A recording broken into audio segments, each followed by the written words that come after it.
Hello everyone, hello, I'm Olena, and as I promised in one video, I'm going to tell you more about ceramic or clay beads because I love ceramic beads. I love ceramic earrings and pendants, and I will be showing the video only earrings and some beads, but I also have pendants and I have kind of special feelings about ceramic.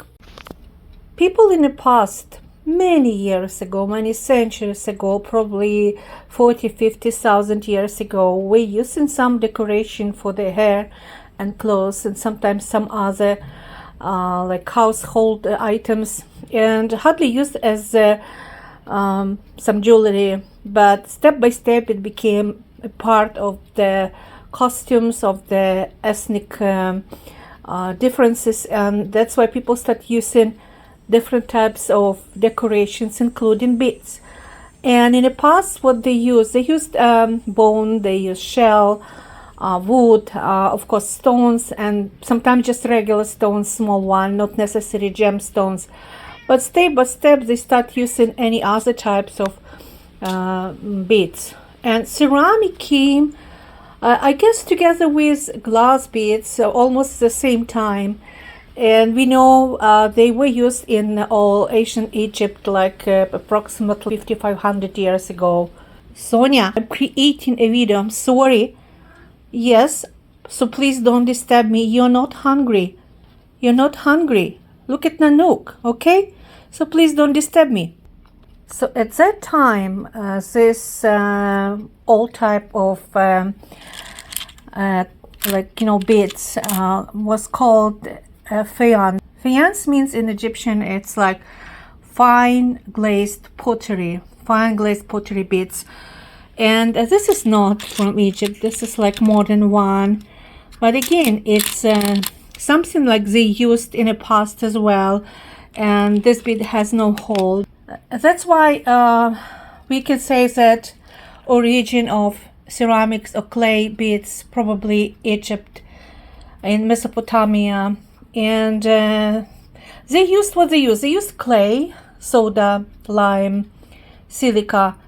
They mix all together, they heat it, and when it was melting, it created a specific glaze on the top of this like items, not necessarily beads, but it could be something like kitchen items, like pottery, etc. I'm not going to talk a lot about history, but in reality today we have three types of fired. Fire means that it's fired in hot temperatures, in high temperatures, and it's porcelain, like this one, for example, or like this one I'm showing you, like this one. So this is porcelain, and I have more porcelain beads and earrings. It's stoneware, and stoneware it's something, if I can find, like this one, probably like stoneware, like this one, but it's glazed actually. And I had somewhere else, and this is a very unique handmade beads. I'm gonna show you this one. It's a special technique. It's actually clay beads made in Italy. There is one master, and I like this very unique technique. And also the third type is earthenware. They're very similar. It's sometimes very difficult to see the difference, to know if you're not a specialist in clay and ceramic. Okay, so I'm not gonna even teach you how to find out the difference. And sometimes porcelain beads and any kind of ceramic beads, they look very similar, like for example here. So you hardly can say if this are like glass beads or porcelain beads. Like this is special beads also. It's actually ceramic beads. And this one as well, this is ceramic beads. And new actually beads we have now, it's polymer clay beads, synthetic clay. They call it clay because you can create some shapes, like you can mold it, but in reality it's not clay itself. So many masters do not classify, they don't want classified like polymer clay as a clay or pottery or ceramics. That's why they call synthetic. And sometimes they call silicone, which is not true because this is not a silicone. Here also I have very nice like beads, and here we have glass beads, and sometimes it's not easy, like for example this one, not this one, this one, like here. This is a very unique glass from Czech Republic, and I made beautiful earrings, but it looks like clay. It looks like this one, which is like true clay or pottery beads. So I have different colors, different type of clay beads. This is one technique, we call it dry fruit. It looks like dry fruit. I made a couple necklaces with this dry fruit beads, and this is Japanese, very unique Japanese ceramic beads, and they very well glazed. So if we talk about beads, so three type, like porcelain, as I said, stoneware, earthenware.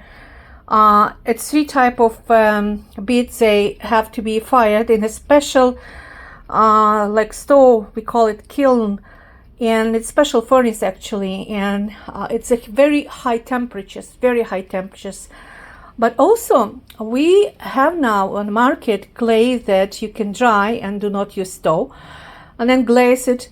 And then we have clay, we have polymer clay that also we use. There are different types of polymer clay. There are polymer clay air dry, and another one when you use some heat, you can use a stove or microwave or some fryer where the temperature is not too high, do not exceed like 200 Celsius, around 400 Fahrenheit, even lower. And whenever you use like this synthetic polymer clay, in instruction it says what kind of temperature you need and for how many minutes you have to kind of heat this type of beads. So there are two types or two methods, the most important methods of making these beads. And the first method we call greenware. So it's unfired clay, it's like air dry clay. I don't have this type of beads here, and we hardly use them when we make ceramic beads if it's not polymer clay beads. And the next step of working with beads, it's actually heat them, like fire them in a kiln or a special stove. So we call this process, if I don't mistaken, biscuit. Sometimes they say it's like baking biscuits. Anyway, it's when you use a very high temperature, and sometimes you can put a wet clay beads inside or wet pottery, or you can dry first the pottery and then put in a fire. Depends on the technique you use, etc. And the finishing process is actually glazing. So use glaze to put in the top. So usually when you use glaze like this, for example, you preheat twice. First you use certain temperature, so you fire these beads, and then you use special glaze, and glaze change the color, and then you have another type of, like, effect you want to achieve. And it could be so many different types of design. So that's why I like to work with ceramic beads. Some beads you bake only once, like for example this simple one, terracotta beads we call it, because it's very simple clay and it's easy to make, and you can use clay from your area, like go to some places where you can buy like fresh clay and then make this kind of beads. This type of beads, when you use glaze, usually you fire twice. So first without, to dry it, like to make them hard, and then you put some glaze and you achieve this kind of, with different glaze you achieve different colors. There's another technique, like when you can use some beautiful designs, and usually masters know how to work with different colors, different type of glaze, and I like to make earrings with this type of beads. I really happy. Also, you can put some design on your beads and then some glaze or special like varnish for beads, You know, it's a very complicated process, and now having so many different materials to work with ceramic, you know. Here, for example, it's actually watercolors. So when the beads are fresh and wet, you color with watercolor, with special colors, watercolors, and then you cover with special thin glaze layer. This is a polymer clay beads. And this also another technique, very similar.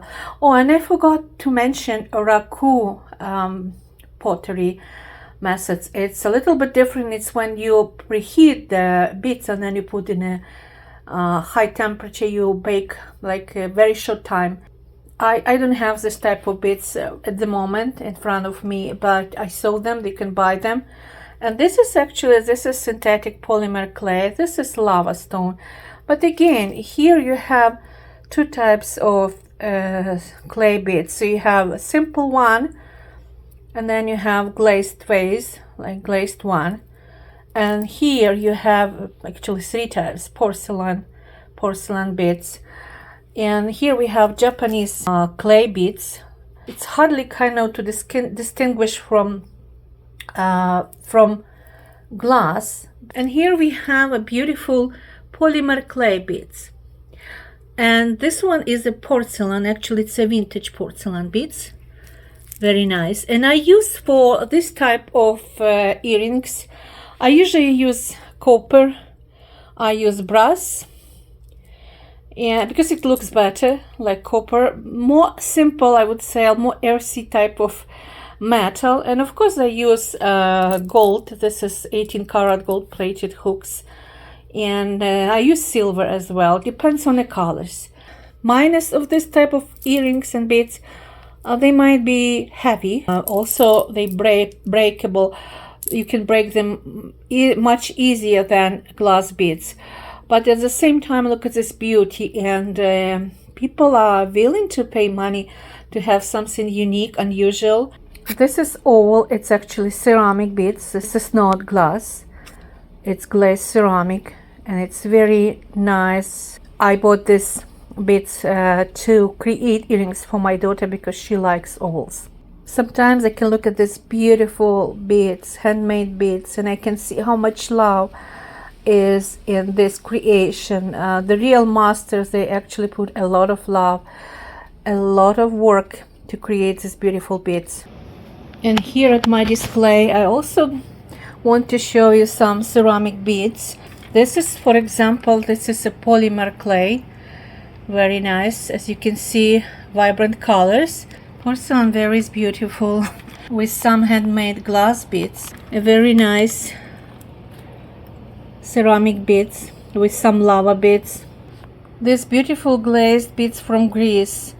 It's actually the bracelet, and you know, people like ceramic bracelet. Very unique type of beads. This one, it's made by one quite known master in Italy, and I use some copper wires, copper connectors, and also some hematite. But they're very unique, they're not cheap, but I think I create a nice combination and they look very nice. Another type of ceramic, this one with some image, and I also love these two pairs of earrings very much. And some ceramic beads together with glass beads. I call it like watermelon. It's very, very interesting and beautiful. Porcelain.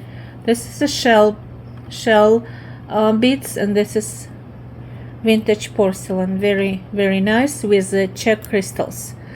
And also here we have some beautiful vintage porcelain beads with silver plated connectors and some other elements. And here's a combination of handmade glass beads, very unique one, like hearts. It's glass. This is Japanese ceramic or clay beads, also made in a special way, and black crystals from Czech Republic. That's why the real price of some unique beads cannot be cheap. At the same time, like everybody thinks that clay beads are very cheap because it's just a clay. So it's enough for today, my dear friends, and thank you for watching this video. Sonia says yes, it's enough. Yes, Sonia, it's enough. I know you miss me. If you like this video, press like, write comments, subscribe to my channel. I'll be showing you more videos about different types of earrings, pendants, necklaces, crafts, art items, etc. Whatever I like to create. Thank you. Bye bye. Yes, I'm done, Sonia. I'm done. Don't worry. Don't worry. Now I can pet both of you, right? Okay. So let's play together.